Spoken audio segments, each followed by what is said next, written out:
No, dobré ránko. Akorát sme prevzali, bol som na taký malý výletík, kúsok od Nitry.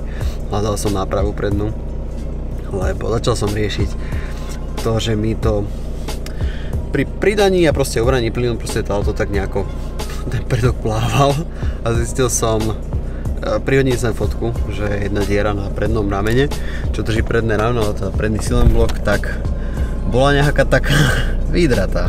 Tak som zohnal prednú nápravu konečne. Boli sme sa tu previesť kúsok od Nitry v takej dedinke, takže konečne máme prednú nápravu, už len splašiť nejaké ďalšie diely k tomu, spraviť ju, nech je pekná, nech to vydrží a asi na jar to až šupnem na auto, neviem, moc sa mi nechce akože teraz v tejto zime niečo s tým robiť, asi to len nachystáme a keď bude troška teplejšie alebo prípadne soženiem garáž, tak potom by sme si to aj nahodili, lebo štve ma to už. Takže tak. Ukážem, mám spoločne slave slovo, takže máme takto celá nápravnica, takže paráda. Tak žiaľ, to je proste bežný život.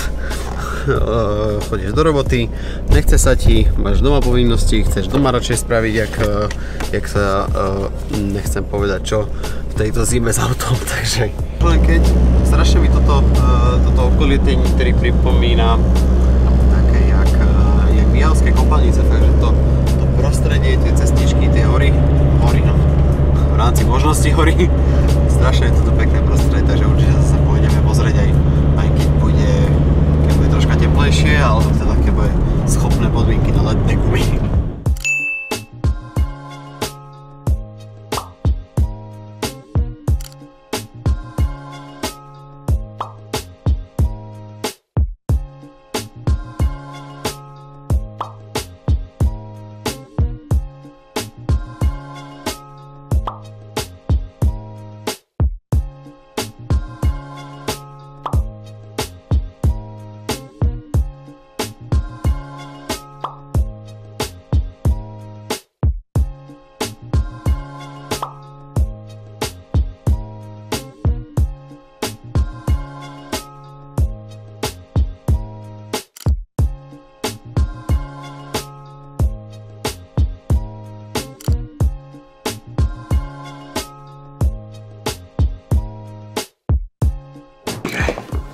No, konečne nám prišlo väčšina dielov, ktoré budeme potrebovať.